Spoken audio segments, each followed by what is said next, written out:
Chegamos ao quarto episódio de Duna, a Profecia. Dessa vez uma reunião do Alto Conselho que será definitivo para o futuro das Casas Maiores. E além dessa reunião, onde aconteceram muitas coisas e muitos planos deram errado, nós ainda tivemos um final que eu preciso comentar com vocês porque ele vira demais esse jogo. Sério, esse episódio foi a prova mais concreta de que essa série precisa de mais episódios. Boas-vindas a mais um vídeo do Central Pandora. Aqui é Sora e hoje vamos seguir comentando Duna, a Profecia. Roda a vinheta porque o Landsraad já está reunido e o povo tá querendo a cabeça do Imperador.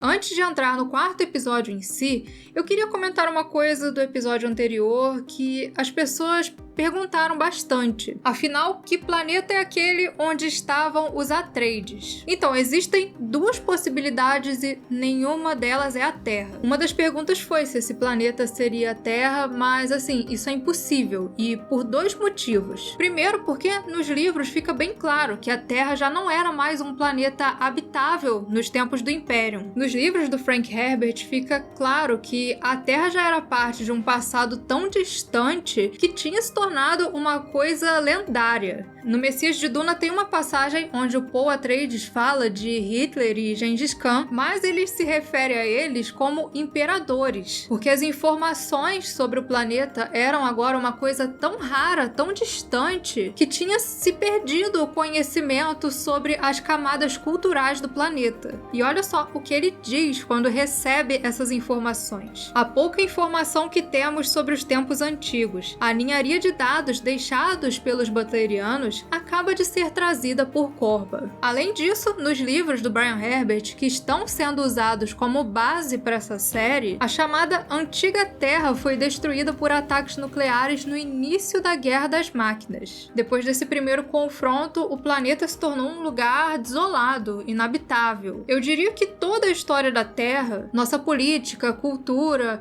impérios que surgiram e decaíram, são para o Imperium equivalente à forma que nós vemos hoje os babilônios ou sumérios. São parte da história, mas não existem mais como parte integral da política contemporânea. Então, se não é a Terra, que planeta é aquele? O primeiro deles que me veio à mente foi Caladan, que é o planeta dos Atreides há muito, muito tempo. Quando o Duque Leto é enviado para Arrakis, é falado que eles já estão em Caladan há mais de 10 mil anos. Porém, sempre que aparece um planeta novo na série, eles costumam colocar o nome, né? E esse aí não apareceu. Repara que é comentado pelos Atreides que eles estão ali para uma temporada de caça. Então, talvez aquele planeta ali seja Salusa Secundus mesmo. Nessa temporada de caça, os Atreides recebem um tipo de permissão para caçar no planeta do Imperador. Por isso aparece ali o touro saluzano, que é nativo de Salusa Secundus. Esclarecido isso, vamos pro novo episódio, Nascido Duas Vezes. O episódio já começa com o som de um martelador, uma tecnologia usada no deserto para chamar o verme de areia, o Shai-Hulud. As acólitas Bene Gesserit estão quase todas tendo um tipo de pesadelo. Por algum motivo, apenas a irmã Jane parece livre desse pesadelo. E está claramente rolando algum tipo de desconfiança ali dentro da Irmandade. Tanto que a irmã Emmeline tenta ler a Tula para ver se ela estava falando a verdade.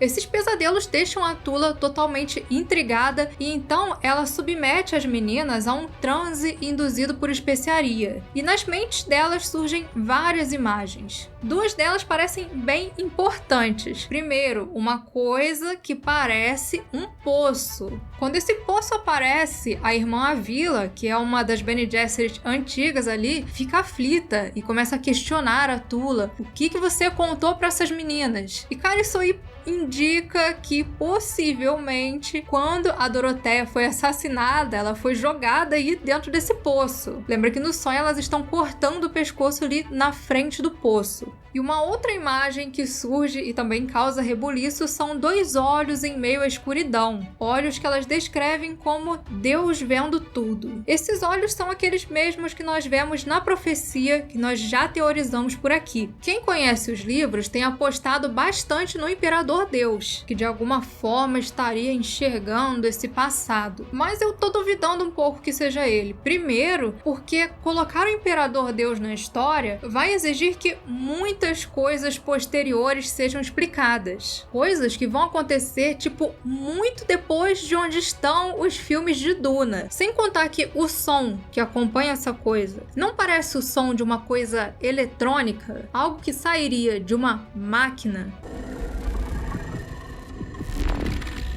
Na verdade, vendo os rumos que as coisas estão tomando, esse foco todo nas máquinas, eu acredito que esses olhos aí sejam o Omnius ou a espécie robótica que recebe a consciência dele. Um império robótico só esperando a hora de se revelar em meio ao império. Pra quem não tá entendendo quem é Omnius e por que eu criei essa teoria, eu falei dela no vídeo do episódio 2. Outro ponto crítico nessa parte da Irmandade é o retorno da Layla. Aqui com os olhos de Ibad, os olhos azuis, porque afinal a menina estava dentro de um tanque de especiaria. Layla agora tem acesso a um grande segredo das Bene Gesserit, que é esse banco de dados genético, toda aquela tecnologia que elas têm ali. E vai ser bem curioso ver como isso vai ser desenvolvido ao longo dos próximos episódios, principalmente considerando que esse lado mais religioso das Bene Gesserit ainda anda bem forte. O legado de Dorotheia ainda vive. Desde o episódio 2, nós temos especulado como a Layla pode estar retornando como uma abominação, mas aquela que está ali naquele momento parece ser realmente a Layla e não a Raquela ou a Dorotheia, porque afinal ambas conheciam as tecnologias das Bene Gesserit. Mas enquanto isso, Valia está em Lenkveil em uma tentativa de se aproximar do Imperium novamente. Para isso, ela se oferece como verdavidente do seu sobrinho Harold Harkonnen. Nesse encontro fica bem claro que a relação entre Valia e a família Harkonnen continua sendo bem ruim. Ela mesma mantinha os Harkonnen nessa posição de casa menor. Ela sempre negava para eles uma verdavidente, como nós vimos lá no primeiro episódio. Mas agora, com a necessidade de voltar para dentro do Império e expor uma maracutaia envolvendo um Atreides, ela decide virar o jogo de vez. Com uma madre superiora como sua verdavidente, certamente os Harkonnen teriam a chance de conquistar um espaço de respeito no Landsraad. E uma coisa legal que tem no desenrolar desse episódio é justamente como ele reforça essa influência das Bene Gesserit, né? Nós vemos elas espalhando rumores entre as casas maiores, manipulando as opiniões dos líderes, tudo em prol do interesse de Valia. Mas vamos lá, primeiro, nessa passagem pelo lar dos Harkonnen, nós vemos que Griffin ainda é uma figura muito admirada entre eles. Ele era o cara que todo mundo acreditava que ia conseguir reerguer o nome da família. Porém, alguma coisa aconteceu no meio do caminho, né, que ele faleceu, e eu acho que vai ser algo meio na linha do que aconteceu com ele no livro. O Griffin é uma lenda entre os Harkonnen. Para vocês terem ideia, o brasão da casa Harkonnen é um grifo em homenagem a ele. Então sim, mesmo morto, esse cara aí vai ser muito importante mais pra frente. E você reparou que a Valia e a Tula ficam ouvindo umas vozes? Isso aí são chamados rumores da outra memória. É uma consequência daquele ritual pelo qual elas passam para se tornar reverendas madres. A partir do momento que a memória é expandida, a pessoa fica com um caos ali na cabeça, especialmente nos momentos mais críticos. Outra coisa interessante nesse desenrolar inicial foi a presença de um Ixiano. Do planeta Ix, os Ixianos não foram tão afetados quanto as outras casas pela Guerra das Máquinas. Mesmo depois da guerra, eles seguiram com uma economia baseada na fabricação de máquinas complexas. Isso aí fez eles se tornarem o suprassumo da cultura das máquinas, o que nesse futuro não é algo positivo. Pode ver que as tecnologias ixianas são tratadas ali meio como um contrabando, seja entre os rebeldes, seja entre as casas maiores. E eis que chegamos ao grande momento desse episódio, que é a reunião do Alto Conselho. Como já deve ter dado para perceber, o imperador estaria numa situação bem complicada, porque de um lado teria as Bene Gesserit querendo usar o Harold Harkonnen para expor que o Desmond tinha matado o filho do Duque Riches, do outro os rebeldes que com a ajuda do seu mestre espadachim tentariam usar a tecnologia tecnologia proibida para fazer um ataque, e ainda tinha a sua filha, Inês, que não tinha se conformado com o fato do pai ter optado por simplesmente abafar tudo e também estava pronta para acusar ele na frente de